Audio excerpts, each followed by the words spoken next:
ಅಮ್ಮ, ನಾನು ಸತೀಶ. ನನ್ನ ದಯವಿಟ್ಟು ಕ್ಷಮಿಸ್ಬಿಡಮ್ಮ.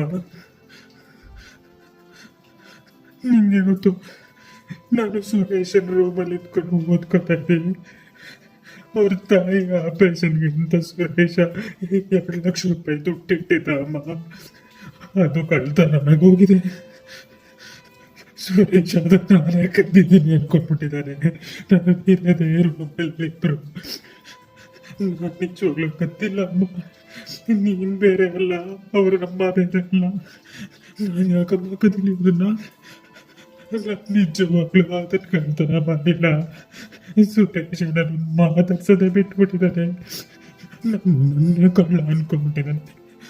ನಾನು ಕತ್ತಿಲ್ಲಮ್ಮ, ನಿಜವಾಗ್ಲೂ ನಾನು ಕತ್ತಿಲ್ಲ. ನನಗೆ ಮಾನವ ಮರ್ಯಾದೆ ಎಲ್ಲ ಹೊಟ್ಟೋಗ್ತಾ ಇದೆ. ನಾನು ಕತ್ತಿಲ್ಲ.